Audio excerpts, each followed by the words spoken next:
이쪽으로 가운데 또 균형을 맞췄어요.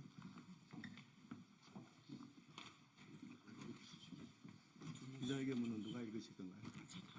네, 처음부터까지. 예. 네, 안녕하세요. 국회 문화체육관광위원회 소속 더불어민주당의 조기원 의원입니다. 오늘 갤러리 K 피해 작가들의 권익 보호를 위해 지난 9월 21일 출범한 작가단체인 K미술연대 작가님들과 기자회견을 갖게 되었습니다.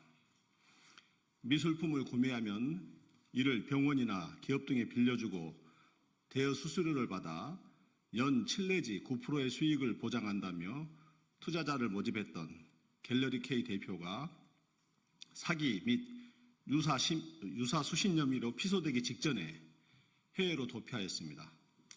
갤러리 K는 작가들에게 알리지 않고 작가들에게 받은 다량의 작품들을 담보로 대출을 받는 등 작가님들과 투자자들에게 큰 피해를 입혔습니다. 이 자리에 계신 분들이 바로 갤러리 K 피해 작가님들이십니다. 작품 판매 피해 작가만 280여 명, 렌탈 작가들까지 포함하면 500여 명의 작가가 피해를 보았고 그로 인한 피해 금액도 현재 추산을 할 수 없을 정도로 계속 불어나고 있는 상황이라고 호소합니다. 이번 사건은 젊은 신진 작가, 무명 작가들은 물론 중견 작가들에게까지 큰 피해를 주고 있습니다.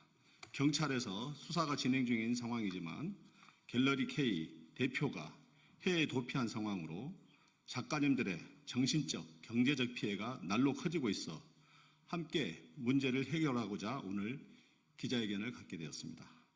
작가님들의 피해 복구와 재발 방지, 제도 개선을 위해 함께 하겠다는 약속을 드리면서 다음 K미술연대 대표단 작가님들을 모시고 기자회견을 갖도록 하겠습니다. 이 자리에 함께 해주신 조계원 의원님과 언론인 여러분들 그리고 갤러리 K 피해 작가님들을 대표하여 나와주신 여기 계신 모든 작가님들께 감사드립니다.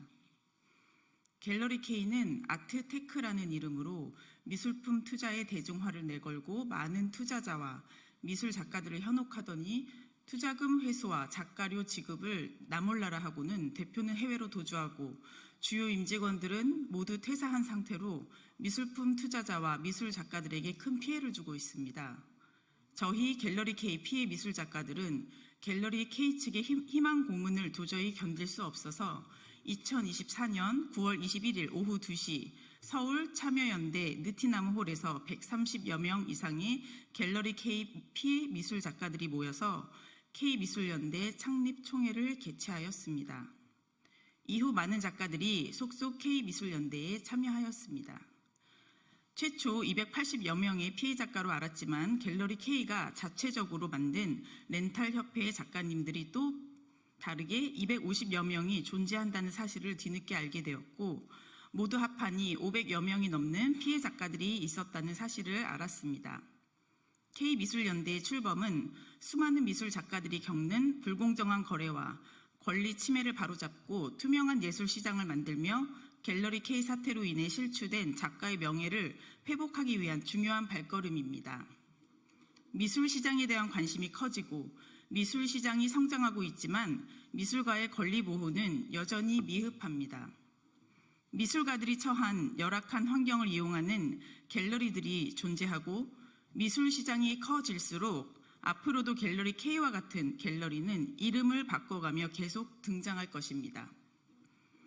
갤러리 K 사태로 인한 피해 규모는 1천억 원을 훌쩍 넘어 2천억 원대의 피해 규모로 드러나고 있어 투자자 피해는 물론이고 젊은 신진 작가들과 무명 작가들에게 큰 타격을 주고 있으며 중견 작가들과 작고한 작가님들의 명예를 실추시켰습니다.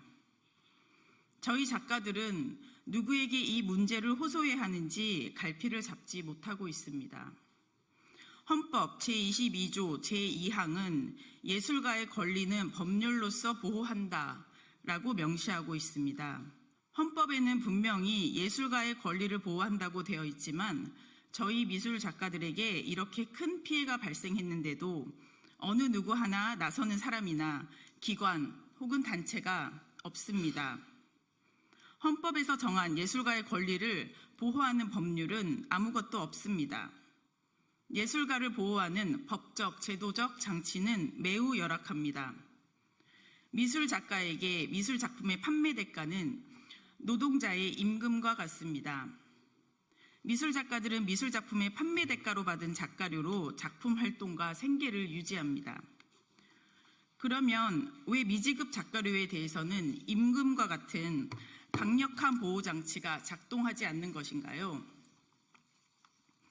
노동자에게는 근로복지공단도 있고 근로기준법, 임금 채권 보장법도 있어서 임금을 강력하게 보호하는데 왜 미술 작가들은 우리의 작가료는 그런 보호를 받지 못하는 것일까요? 헌법은 분명히 예술가의 권리를 법률로서 보호한다고 정하고 있는데 말입니다. 저희는 깨달았습니다. 헌법에서 명시하고 있더라도 당사자인 저희 예술가들이 나서지 않는 한 어느 누구도 예술가의 권리를 보호해주지 않는다는 것을 깨달았습니다. 헌법 제22조에서 예술가와 동일하게 규정하고 있는 과학기술자는 국가로부터 연구개발 R&D 예산만 24조 8천억 원이 넘게 지출되는 반면에 문학, 미술, 공연 등을 모두 포함한 순수 예술계를 위한 정부 예산은 겨우 6,850억 원에 불과합니다. 과학기술 분야와 예술 분야의 지원을 비교해보면 36배 이상의 큰 차이인 것입니다. 이는 예술가와 예술계에 대한 국가적 지원이 매우 미비함을 명확히 보여줍니다. 문화는 그 시대의 정신입니다. 순수 예술의 발전 정도는 국력의 척도이며 국가의 문화적 수준을 나타내는 중요한 지표입니다. 예술이 꽃피지 않고 선진국이 되기는 어렵습니다. 저희 K미술연대는 미술 작가들이 주체적으로 나서서 각계각층의 양심적인 인사들과 연대하여 미술 작가들의 권리가 보호되고 우리나라가 문화예술 강국이 될 수 있도록 함께 할 것입니다. 예술은 사회의 거울입니다.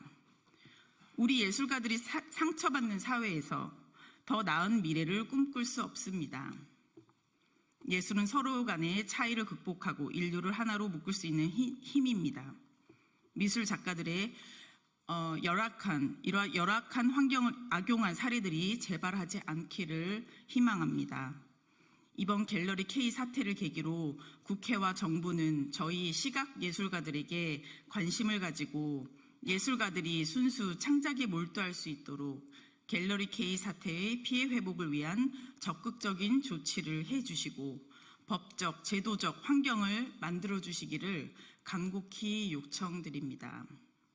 저희 K미술연대 작가단체는 앞으로도 계속해서 미술 작가님들의 권익 보호와 공정한 예술시장 구축을 위해서 노력하며 갤러리 K로 피해를 입은 작가님들을 위한 법적 대응 및 연대를 확산해 나가겠습니다.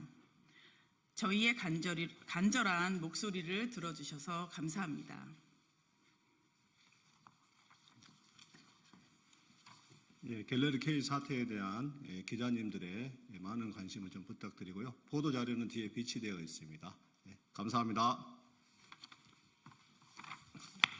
수고하셨습니다.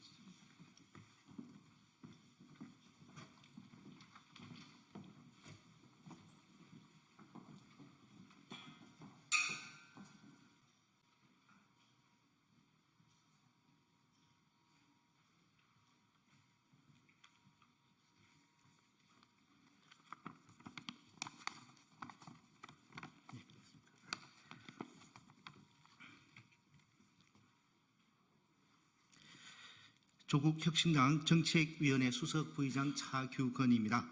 오늘 금융투자소득세법 개정안을 당론으로 발의했습니다. 개정 내용은 다음과 같습니다. 우선 많은 투자자가 개정을 원하셨던 원천 징수 부분입니다. 복리투자의 기회를 살리고 싶은 분들은 자진신고를, 자진신고가 번거로우신 분들은 원천 징수를 선택할 수 있게 했습니다. 이런 방식은 1989년 일본이 주식 양도 차익 과세를 시행하면서 도입했던 검증된 방안입니다. 이를 통해 원천 징수로 인해 투자 계좌를 줄여야 하는 등의 추가적인 불편도 일거에 해소될 수 있을 것입니다. 다음으로 농특세입니다. 투자자들의 문제 제기 등을 고려하여 농특세는 금융투자소득세에서 공제하도록 했습니다. 이번 개정안이 통과되면 내년부터 금융투자소득세를 내는 투자자들은 주식거래 그 자체로 인한 세 부담은 사라지는 셈입니다. 마지막으로 국내 주식 장기 보유 유인책을 마련했습니다. 국내 주식을 1년 이상 보유한 투자자가 해당 주식을 양도해서 소득이 발생하면 그중 5%를 금융투자소득세에서 감면하도록 했습니다. 이를 통해 단기 매매 차익보다 장기 보유 유인이 높아져 자본시장의 건전한 육성에도 이바지할 수 있을 것으로 기대합니다. 조국혁신당은 이미 여러 차례에 걸쳐 오늘 말씀드린 내용을 담아 개정안을 발의하겠다고 약속드린 바 있습니다. 그 약속을 오늘 지켰습니다. 그러나 아쉬움이 큽니다. 아직도 금투세 시행 여부가 결정되지 못했기 때문입니다. 조국혁신당은 금투세의 시행 여부를 9월 안에 결판 내야 한다고 누차 강조한 바 있습니다. 자본시장의 가장 큰 적은 바로 불확실성입니다. 내일이면 벌써 11월입니다. 아직도 금투세의 시행 여부는 불투명합니다. 참 답답하고 안타까운 심정입니다. 조국혁신당이 오늘 발의하는 금투세법 개정안을 계기로 하여 우리 국회가 금투세 시행 여부를 조속히 결론 지을 것을 촉구합니다. 조국혁신당은 오늘 발의하는 개정안의 보완 입법 후 내년에 제도를 시행해야 한다는 입장을 다시 한번 밝힙니다. 지난 2020년 여야가 합의해 도입된 금융투자소득세법은 40여 년에 이르는 매우 어려운 과정의 사회적, 정치적 결과물이었습니다. 금투세를 유예하거나 폐지하는 것은 역사의 시계를 40년 전으로 되돌리는 것이고 우리 국회의 신뢰를 또다시 허무는 일이라는 점을 더불어민주당과 국민의힘이 확실히 인식해야 할 것입니다. 조속한 시일 내 현명한 판단을 내릴 것을 다시 한번 양당에 촉구합니다. 조국혁신당은 금투세의 개정과 내년 시행을 위해 최선의 노력을 다하겠습니다. 감사합니다. 예, 수고하셨습니다.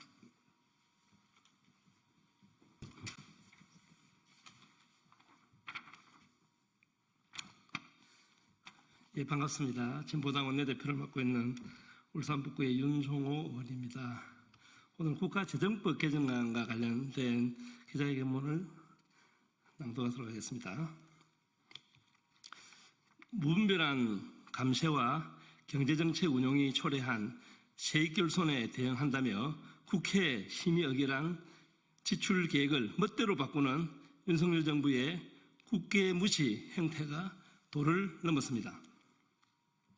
세익결손 시 추가 경정 예산 편성으로 대처하도록 국가재정법을 개정해 바로 잡아나가겠습니다. 윤석열 정부 혼자 상저하고를 주문처럼 되풀이했지만 결국 3분기 성장률 0.1%라는 초라한 성적표를 받았습니다. 그 결과 국세도 30조 원 가까이 덜 거치게 됐습니다. 정부가 내놓은 대책은 지방교부세와 지방재정교육 교부금 일방적 미교부, 행정부 멋대로 예산 집행하지 않는 불용, 국민들 청락저축으로 모아둔 주택도시기금과 외환비상금인 외국한 평형기금을 끌어다 쓰기로 한 것입니다. 정부의 정책 실패로 세수결손이 일어났는데 정작 그 책임은 지방과 서민에게 떠넘기고 있습니다. 더구나 이런 일들을 예산안 심의 확정권이 있는 국회를 건너뛰며 버젓이 저지르고 있는 것입니다. 국회를 무시하는 윤석열 정부의 반헌법적 형태를 바로 잡아야 합니다.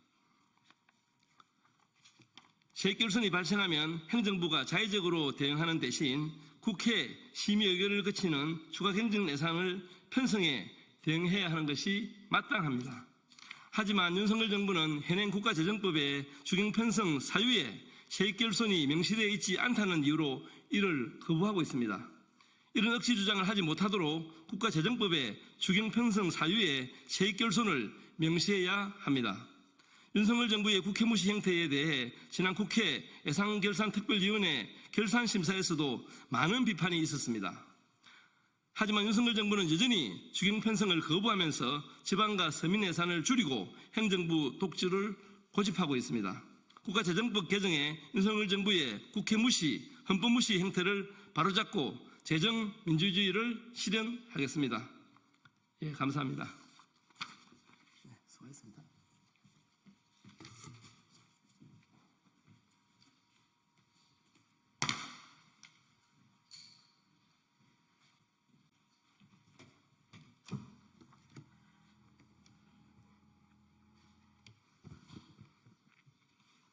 네, 안녕하십니까. 더불어민주당 대변인 황정아입니다. 첫 번째 브리핑 시작하겠습니다. 김건희 왕국이 된 대한민국, 김건희 여사가 손대지 않은 곳이 있기는 합니까? 김건희 여사가 명태균 씨와 결탁해 공천 개입을 넘어 국정을 농단한 정황이 속속 밝혀지고 있습니다. 정부와 여당에 깊이 뿌리내린 김건희 여사의 마수에 대한민국은 김건희의 왕국이 되어버렸습니다. 당무감사 꼴등, 김영선 전 의원에 대한 공천 개입은 빙산의 일각이었습니다. 서울시장 여론조사를 지시하고 원희룡 전 장관의 종로 재보궐 출마를 무산시켰다는 의혹이 제기되었습니다. 심지어 오늘은 김 여사가 국민의힘 국회 부의장 선거에 개입한 정황까지 드러났습니다. 명태균 씨가 국회 부의장 선거를 앞두고 김영선 전 의원 측에 대통령 부부 지시가 없으면 나가면 안 된다 라고 말한 녹취 파일이 공개된 것입니다. 온갖 곳에서 이름이 오르내리는 김건희 여사를 보면 손대지 않은 곳이 있기는 한지 의문이 들 정도입니다. 그런데도 윤석열 대통령과 대통령실은 계속 모르쇠로 일관할 셈입니까? 윤석열 대통령은 김건희 여사와의 공동 정권으로 여기는지 모르겠지만 국민은 김건희 여사를 뽑은 적이 없습니다. 대통령 부인에게 무소불위의 권력을 휘두르라고 권력을 위임한 적도 없습니다. 윤석열 대통령은 누가 진짜 대통령이냐는 국민의 물음에 답해야 합니다. 대한민국을 좀먹는 비선 대통령의 국정농단을 꺾을 방법은 김건희 특검뿐입니다. 특검 수용 외에 김건희 여사 문제를 풀 다른 방법은 없습니다. 윤석열 대통령은 국민의 인내심을 시험하지 마십시오. 윤석열 대통령과 국민의힘이 김건희 특검을 끝까지 거부한다면 성난 민심의 심판에서 벗어날 수 없을 것입니다.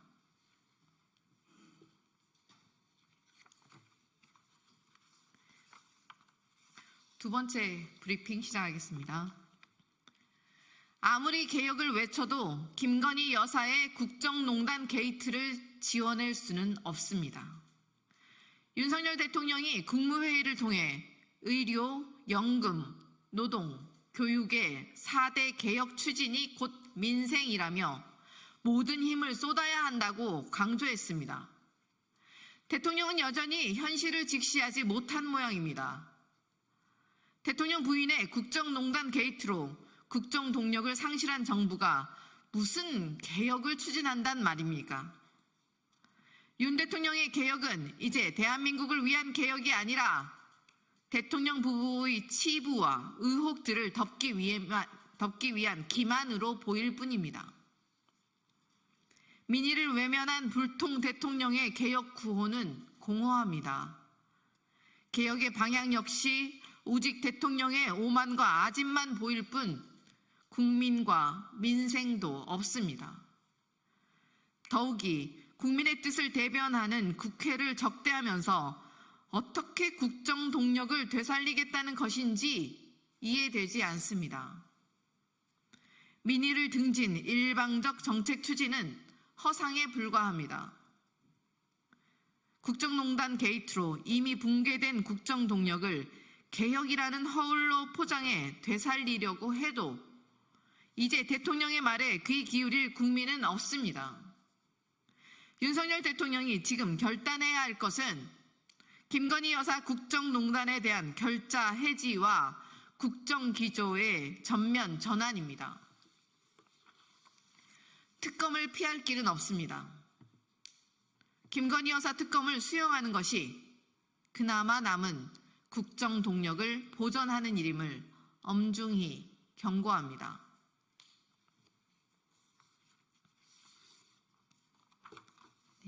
세 번째 브리핑입니다. 제29차 더불어민주당 최고위원회 결과 보고입니다.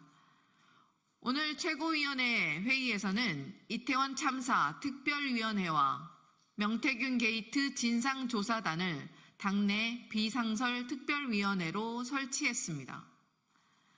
이태원 참사 진상규명을 위한 특별법 후속 대책, 피해자 유가족 연대, 추모, 기억사업 등을 지속적으로 지원하기 위해 이태원 참사 특별위원회를 설치했습니다.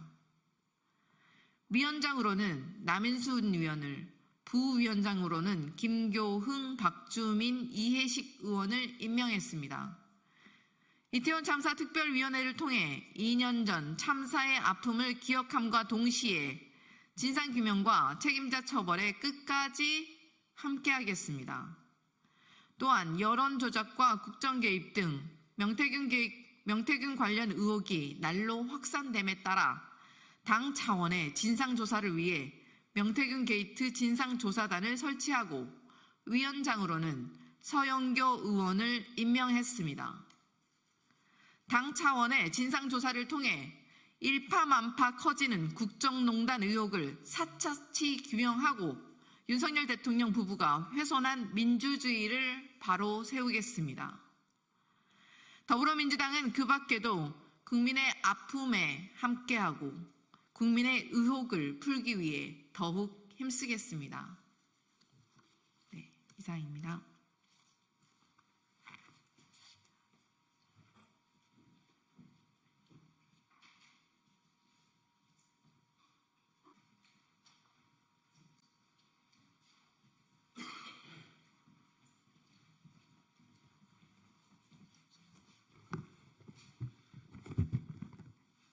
안녕하십니까. 조국혁신당 비례대표 김진영입니다. 오늘 긴급 기자회견은 최근에 살상무기와 파병에 관한 문제인데 조금 구체적입니다. 왜냐하면 마치 유연하게 그리고 향후의 북러의 상황을 봐서 대처하겠다는 대통령 말이 사실은 거짓에 가깝고요. 이미 이전에 벌써 지난주부터 이 살상무기 제공에 관해서 국방부와 여러 인사들이 나토에 파견됐다는 사실을 저희가 알게 됐고, 그런 부분에서 우리가 생각하는 것보다 훨씬 빠른 속도로 꼼수 살상무기와 파병을 동시에 진행하고 있다는 긴급한 마음에 준비했습니다. 기자회견문을 그리고 같이 저는 외통위 소속이고 우리 김병조 의원님은 국방위 소속입니다. 같이 대처해야 되는 문제이기 때문에 공동 기자회견을 마련했습니다. 기자회견문을 말씀하시고 기자회견 하셔도 될 것 같습니다. 네, 그래서 우크라이나 살상무기 지원에 관련된 그 기자회견을 하겠습니다. 윤석열 정부의 우크라이나 살상무기 지원 추진을 즉각 중단하라. 국방부 직원들의 나토 본부 출장 목적과 결과를 즉시 공개하라. 윤석열 정부가 우크라이나의 살상무기 지원을 검토하고 있습니다. 국방부, 육군, 탄약정책 담당관 등 군 관계자들이 이미 나토 본부에 나가 있다는 사실도 확인했습니다. 대한민국은 2023년부터 우크라이나의 비살상 물자만을 지원해 왔습니다. 그리고 인도적 지원도 같이 해왔습니다. 그러나 북러 군사동맹이 체결된 지난 6월부터 윤석열 정부는 호시탐탐 우크라이나 살상무기 지원 확대를 검토했습니다. 북한군의 러시아 파병선이 제기된 후 그동안 이 방안은 급물살을 타고 있습니다. 전 세계가 전쟁의 피로에 쌓여 종전을 외치는 시점에서 살상무기 지원 검토와 지원 관련된 행동들은 정상적이지가 아니합니다. 또한 현재 우리 군의 탄약 재고 사항을 보면 살상무기 지원 추진은 국방력을 약화시키는 무리한 지원입니다. 살상무기 지원은 군수품 관리법 제13조에 따른 불용품에 대한 무상양도 혹은 제14조에 따른 무상대여 방식밖에 없는데 탄약은 불용품이 아니므로 사실상 무상대여입니다. 군수품 관리법 제14조는 군수물자의 무상대여의 전제 조건을 각 군의 운용이나 작전에 특별한 지장이 없다고 인정될 때라고 명확히 규정하고 있습니다. 그러나 현 시점에서 우크라이나에 대한 탄약류 지원은 해당 법조항을 명백히 위반한 것임과 동시에 우리 군의 대비태세를 약화하는 것입니다. 우리 군은 군수품 관리 훈령 제34조에서 탄약은 61분을 유지할 것을 명확하게 규정하고 있습니다. 그러나 우리 군이 보유한 다수의 탄종이 61분을 유지하지 못하고 있습니다. 심지어 포탄들 중에는 일주일밖에 없는 것들도 있습니다. 당장 휴전선에서 전쟁이 벌어질 경우 우리가 쓸 탄약도 모자란다는 뜻입니다. 북한의 도발이나 국지전이 벌어지지 않는다는 보장이 없다면 우크라이나에 대한 탄약 지원은 명백히 각 군의 운영이나 작전에 지장을 주는 것입니다. 나아가 동종, 동량, 반환이라 이 사실상 불가능하므로 소모성 물자 대여 금지라는 군수품 관리 훈령 원칙도 위반하게 됩니다. 규정을 위반하고 우리 군의 대비태세에 구멍을 내면서 탄약을 지원해야 할 정도로 북한군 파병설의 내용과 우리에게 미칠 영향은 분명하지 않습니다. 우크라이나 살상무기 지원 추진을 즉각 중단할 것을 촉구합니다.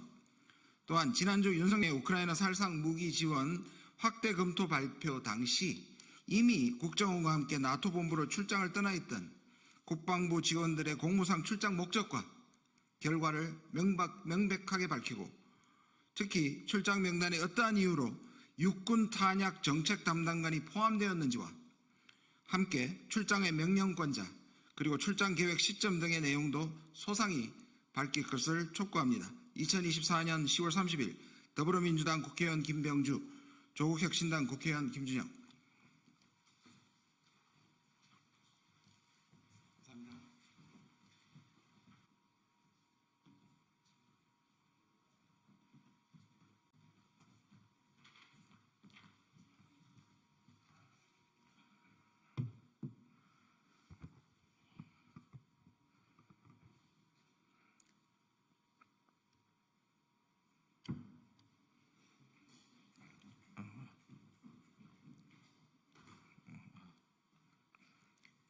최상병과 김건희가 빠진 한동훈의 백일 성적표는 낙제점입니다.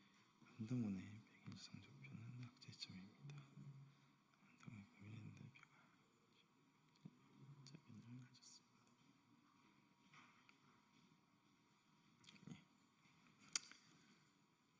네, 개혁신당 수석대변인 김성렬입니다. 시작하겠습니다. 최상병과 김건희가 빠진 한동훈의 백일 성적표는 낙제점입니다. 한동훈 국민의힘 대표가 취임 100일 기자회견을 가졌습니다. 변화와 쇄신을 위해 이리 뛰고 저리 뛰었다는 그의 말에서 노력했다는 인정보다 측은한 마음이 먼저 듭니다. 경험 없는 정치 초보 운전자이기도 하거니와 대통령과 독대조차 못하는 여당 대표가 이렇다 할 성과를 내기는 어려웠을 것입니다. 하지만 핑계 없는 무덤 없고 공부 못하는 학생이 선생 탓하기 마련입니다. 냉정하게 말해서 한 대표의 100일 성적은 낙제점입니다. 수학으로 말하자면 풀이만 열심히 했지 정작 어떠한 답도 내놓지 못했기 때문입니다. 여야 의정협의체와 금투세 폐지 추진은 경과일 뿐 성과가 아닙니다. 게다가 사태 해결의 열쇠를 각각 의사와 민주당이 쥐고 있는 상황에서 성과가 나온다 하더라도 이는 한 대표의 공으로 돌리기 어려울 것입니다.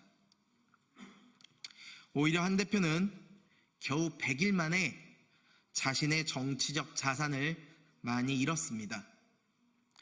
전당대회 일성이었던 제3자 추천 최상병 특검법은 아직 발의조차 못한 채 온데간데 없어졌습니다. 참신하고 소신 있는 대표에서 무능 혹은 거짓말쟁이 대표가 되어버렸습니다. 오늘 기자회견에서는 민심의 우려를 과감히 해결하겠다면서도 정작 핵심인 김건희 여사는 언급조차 하지 못하는 모순점을 밝혔습니다. 한 대표 스스로 그저 겁 많은 정치꾼임을 자인한 셈입니다. 물론 100일을 가지고 평가를 하기엔 아직 이릅니다. 그러나 최상병과 김건희가 쏙 빠진 기자회견을 보면서 한동훈 대표에 대한 기대는 이미 꺾였습니다. 한 대표가 남은 기간 윤석열 대통령의 그늘에서 벗어날 수 있을지는 모르겠지만 적어도 술 안 먹는 윤석열에게 미래를 맡길 국민은 없을 것입니다. 감사합니다.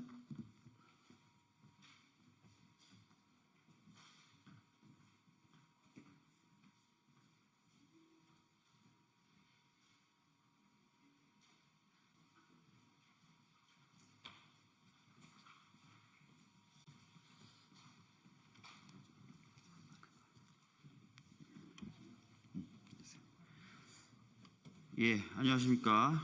저는 더불어민주당 국회의원 박주민입니다. 저는 8년 전에 태광그룹 이호진 전 회장에 대한 보석 특혜에 대한 의혹을 제기한 바 있고 그 이후에도 지속적으로 관련된 문제 제기를 해온 바가 있습니다.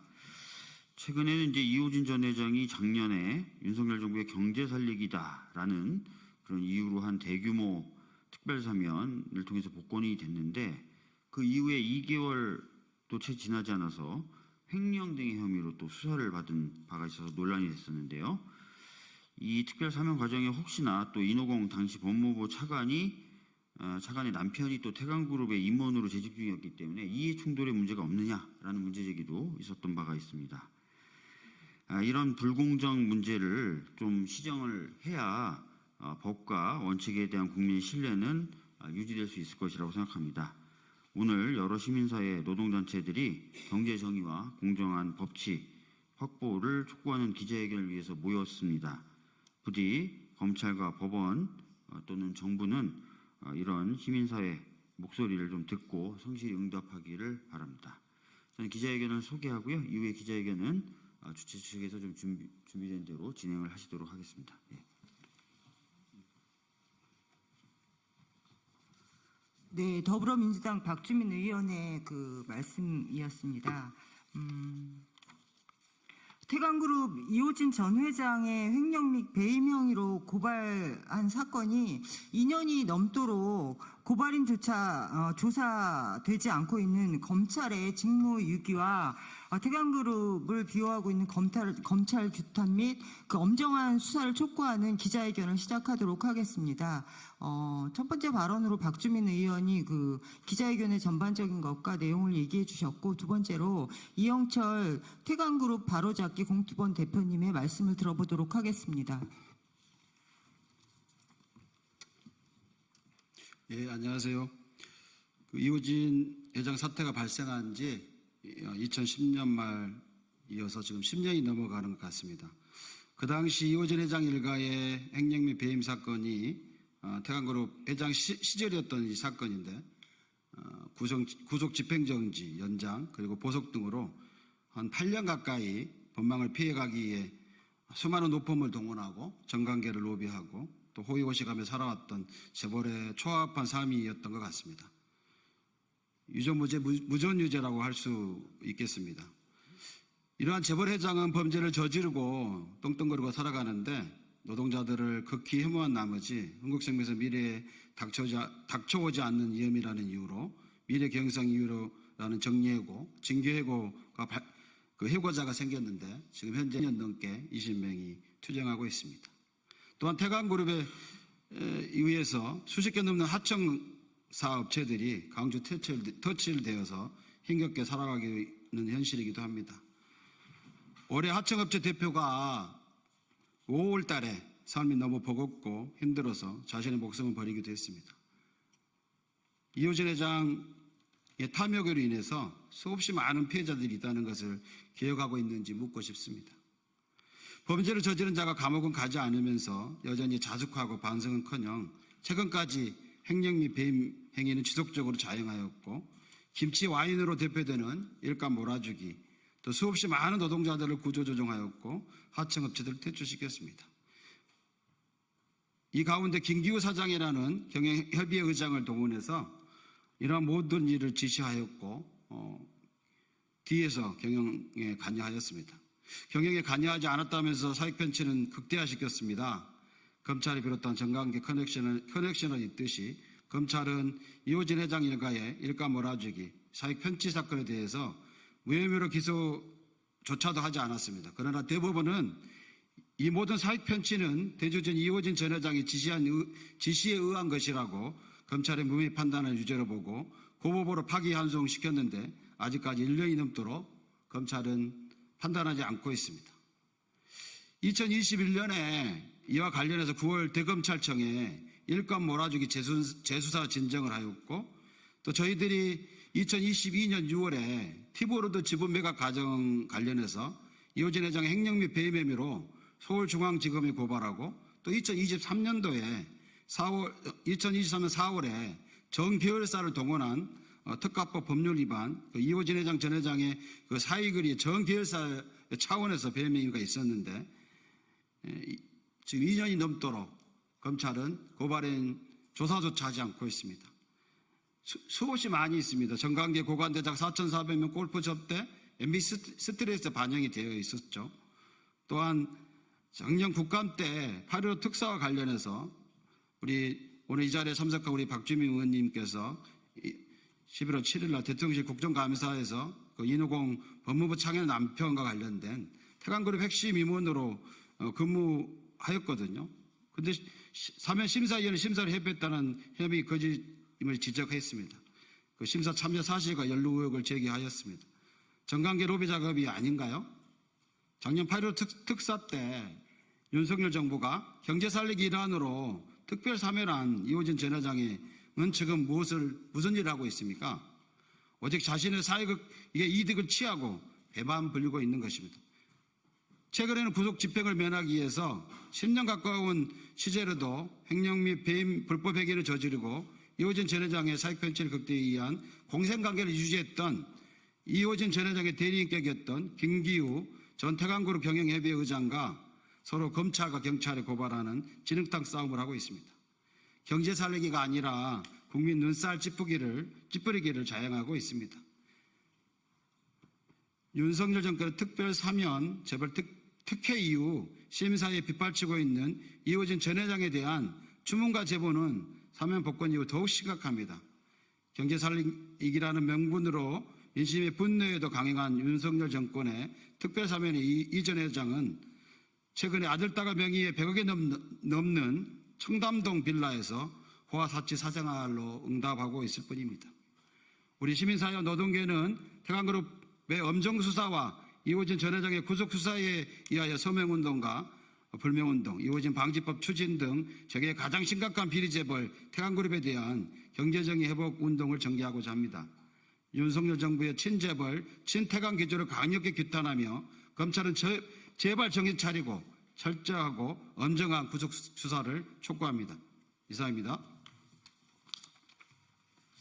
네, 해고자이시기도 하죠. 이영철 대표님의 말씀을 들어봤습니다. 여전히 20년째 해고돼서 회사로 돌아가지 못하고 있는 상황에서 그 이호진 회장의 이렇게 불법적인 행위와 그리고 황제 보석이 여전히 이렇게 방치되고 있는 현실에 대해서 규탄을 해주셨습니다. 예. 세 번째로 그 금융정의연대 대표님이신 김대기님 모시고 말씀 들어보도록 하겠습니다.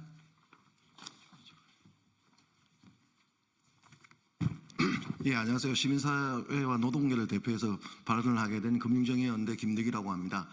앞서 이영철 의장님께서 여러 가지 이야기를 해주셨기 때문에 저희들이 느꼈던 것 중에서 굉장히 좀 문제라고 생각하는 부분만 좀 짚어서 다시 한 번 더 말씀드리겠습니다. 그러니까 태광그룹 이호진 회장의 검찰 수사 사건만 가면 함흥차사가 됩니다.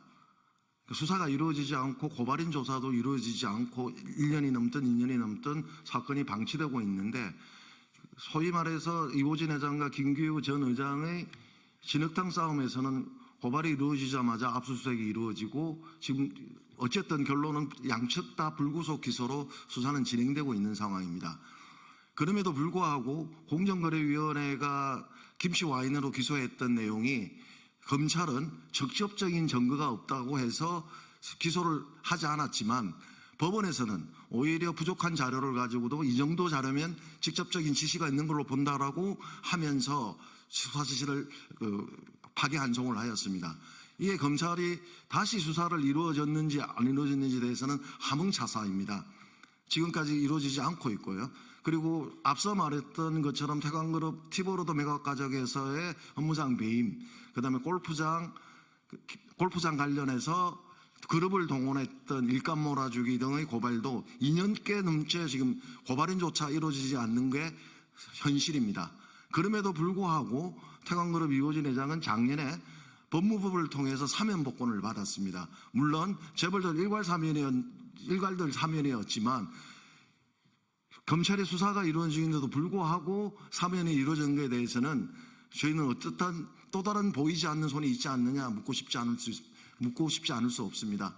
그래서 저희들이 지금 내린 결론은 검찰이 무능한지 아니면 직무유기를 하고 있는지 도대체 알 수 없다는 이 말씀을 드리면서 지금이라도 검찰이 법은 만인한데 평등한 것처럼 신속한 수사가 이루어져 그 수사에 따라서 엄벌이 이루어질 수 있도록 촉구드립니다. 감사합니다. 네, 김대기 대표님의 말씀 중에 보이지 않는 손을 말씀하셨는데 도대체 그 뒷배가 되는 배경이 뭔지 정말 궁금하기 짝이 없습니다. 시민사회 노동계는 이 문제가 수면으로 올라와서 제대로 된 검찰이 구속 수사를 할 수 있도록 진행하기를 촉구하면서 기자회견 마무리하도록 하겠습니다. 감사합니다.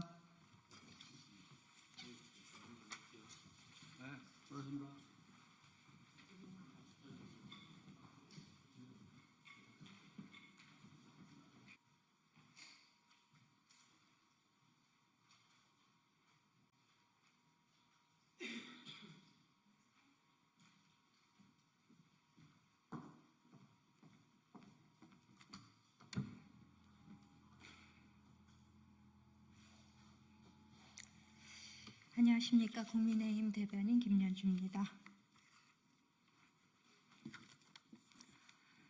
민주당의 볼성 사나운 이재명 무죄 여론전, 명백한 재판 개입, 삼권 분립 위반 행태입니다. 이재명 대표의 1심 선고가 다가오자 민주당은 당 대표 지키기에 온통 당력을 쏟아붓고 있습니다. 얼마 전부터 이 대표의 강성 지지층들이 조직적으로 담당 재판부에 무죄 선고 요청 탄원서를 보내더니 이제는 친명계 의원들까지 발벗고 나섰습니다. 무죄 릴레이 서명 운동을 벌이는 등 본격적인 여론몰이에 나선 것입니다. 친명 의원 다수가 참여하고 있는 더민주 전국혁신회의는 공직선거법 위반 혐의 선고 당일인 15일 서울중앙지법 앞에서 대규모 집회를 열겠다고 했을 뿐 아니라 이번 주말 범국민 규탄 대회 개최를 예고했습니다. 사실상의 이재명 방탄 집회입니다. 반정부 투쟁에 열을 올리는 민노총과 시민단체까지 끌어들이는 것을 보면 검찰 개혁을 명분 삼아 어떻게든 이 대표의 사법 리스크를 희석시켜보겠다는 저의가 그대로 엿보입니다. 또한 당 홈페이지는 물론 이 대표의 팬카페 그리고 소속 의원들의 소셜 미디어에 이르기까지 관련 내용을 게시하며 판을 키우려 안간힘 쓰는 모습은 참으로 낯뜨겁고 볼썽사납기 그지없습니다. 이런 민주당의 행위는 명백한 재판 개입이자 삼권 분립 위반 책동입니다. 이와 같이 국민 상식에 반하는 무리수를 두는 행위를 시도할수록 이 대표의 유죄 판결을 피할 수 없다는 절박함과 불안감만 더 드러날 뿐입니다. 스스로 떳떳하다면 장외투쟁으로 여론몰이를 할 필요가 없지 않겠습니까? 다만 그 어떤 책동에도 변하지 않는 사실은 법원이 오직 법과 원칙 그리고 증거에 기반해 판결할 것이라는 점입니다.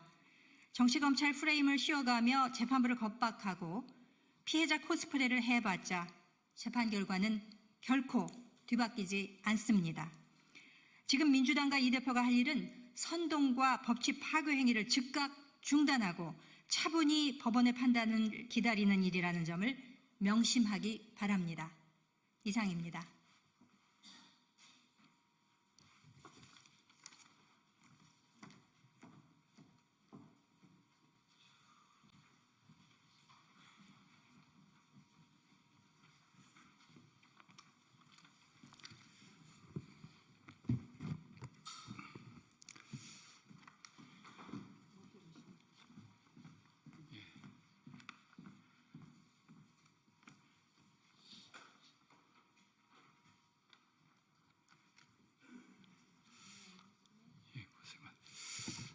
안녕하십니까. 저희는 민주당 농해수위 국회의원입니다. 어제 10월 25일자 통계청 산채 쌀값이 발표가 됐습니다. 18만 2,900원으로 발표가 됐는데요. 작년에 정부가 수확기 쌀값 20만 원 선을 유지하겠다고 했는데 작년 10월 기준으로 21만 한 8천 원 정도 됐습니다. 근데 지금 18만 2,900원이기 때문에 사실 쌀값이 상당히 어려운 상황에 처해 있습니다. 11월, 12월까지 합산한 평균 가격일 텐데 걱정이 앞서서 저희들이 이렇게 긴급하게 비상행동을 할 수밖에 없는 상황을 국민 여러분께 말씀드리고자 이 자리에 기자회견을 하게 됐다는 말씀 드리겠습니다. 오늘 참여해 주신 의원님 소개하겠습니다. 우리 윤준병 의원입니다. 송욱조 의원입니다. 문금주 의원님이십니다. 임미애 민주당 농어민위원회 위원장이십니다. 이병진 의원입니다. 그러면 지금부터 기자회견문 낭독을 진행하겠습니다. 쌀값 하락 야기한 윤석열 정부를 강력히 규탄하며 쌀값 및 농산물 가격 정상화를 위한 비상행동을 선언한다. 2024년산 햅쌀 가격이 계속 하락하고 있다. 오늘 통계청이 발표한 10월 25일자 산지 쌀값은 80kg 기준으로 18만 2,900원으로 10월 5일 18만 8,156원에 이어 계속 하락하였다. 이는 지난해 동기 대비 2만 1,668원 10.6% 하락한 가격으로 지난 10월 15일 정부 쌀 수확기 대책 발표에도 불구하고 반등의 기미를 보이지 않는다. 특히 농식품부 장관은 지난주 국정감사 시 10월 25일자 산지 쌀값에는 정부 대책 발표 효과가 반영되어 쌀값이 상승할 것이라고 장담하였다. 하지만 정부의 대책 발표에도 산지 쌀값이 계속 하락하고 있는 것은 정부 대책 발표에 약발이 없다는 증거이다. 그 이유는 시장이 정부를 신뢰하지 못하기 때문이다.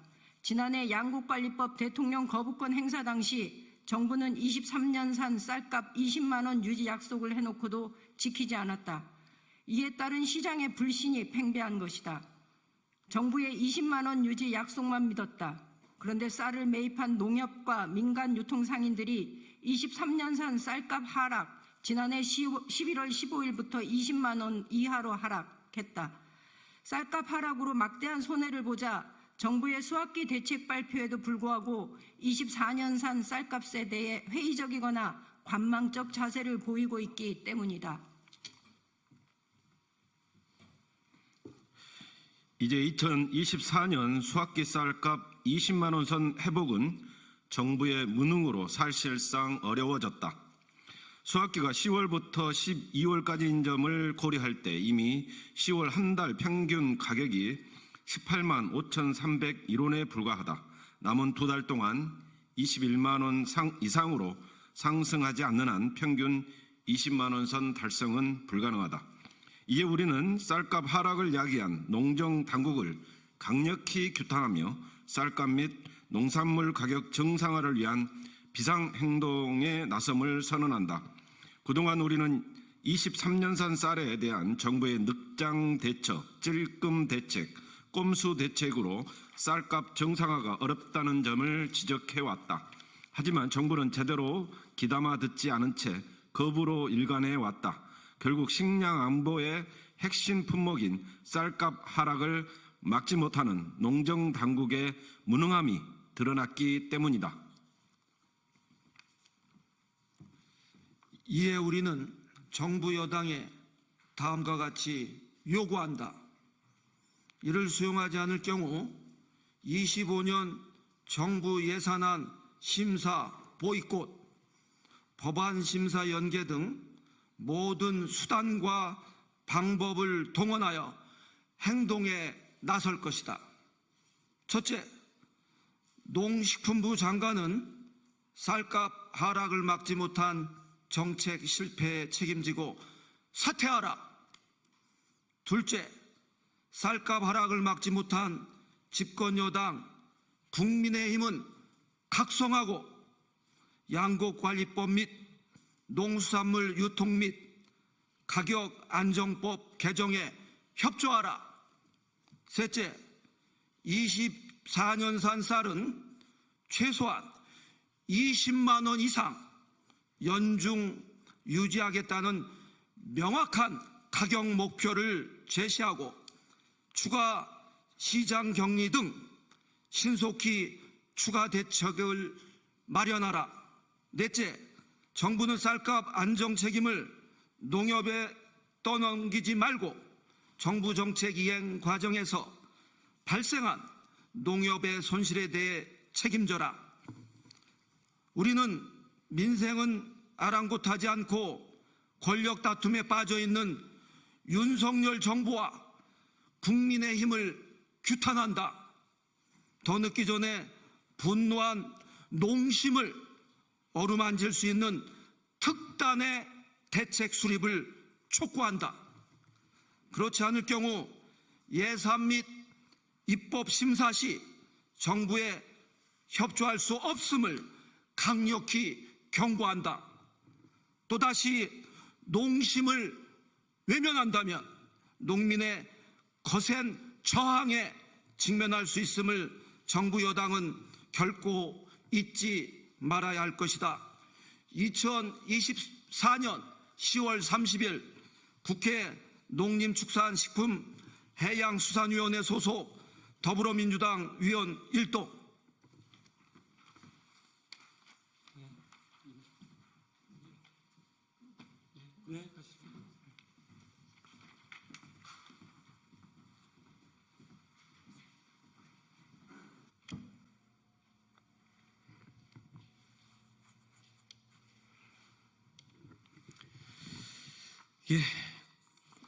국민 여러분 안녕하십니까?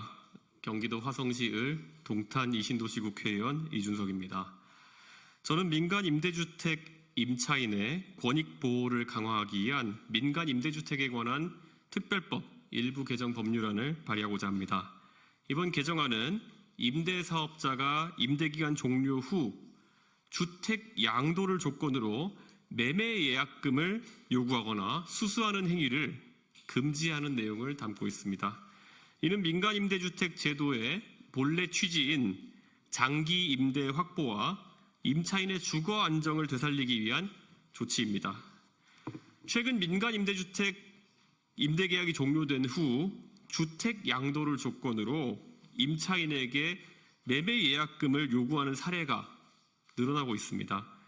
이러한 행위는 우선 변제권이 없기 때문에 임대사업자가 부도나 파산을 하게 될 경우 임차인이 금전적 피해를 입을 가능성이 큽니다.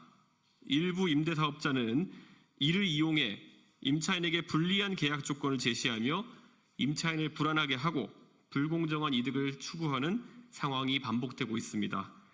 이러한 갈등의 대표적인 사례로는 지난해 경기 화성 동탄 이신도시에 공급된 힐스테이트 동탄 더 테라스 단지가 있습니다.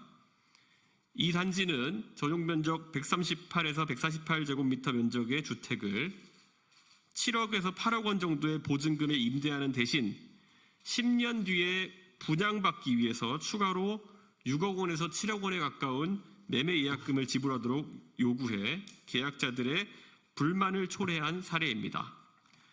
입법조사처 보고서에 따르면 현행법은 매매 예약금 제도를 보호할 법적 근거가 없어 임차인이 보호받기 어려운 상황입니다. 이에 제도 개선이 필요하다는 지적이 꾸준히 제기되고 있습니다.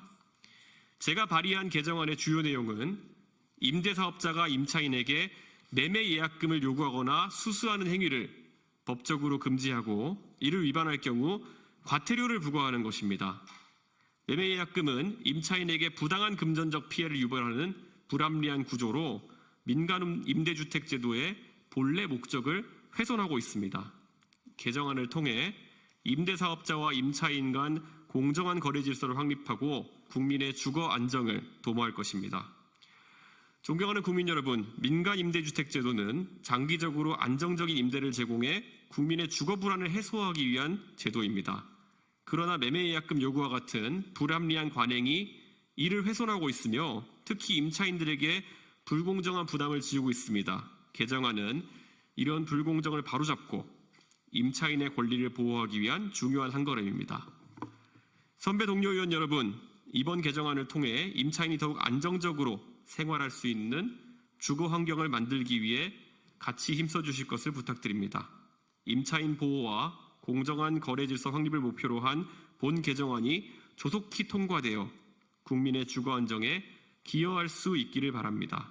저 이준석은 이번 개정안이 국민의 주거 안정을 위한 실질적인 한 걸음이 될 수 있도록 최선을 다할 것입니다. 뜻을 함께 해주시는 동료 의원들과 힘을 모아 이 법안이 조속히 발의되고 통과될 수 있도록 끝까지 노력하겠습니다. 감사합니다.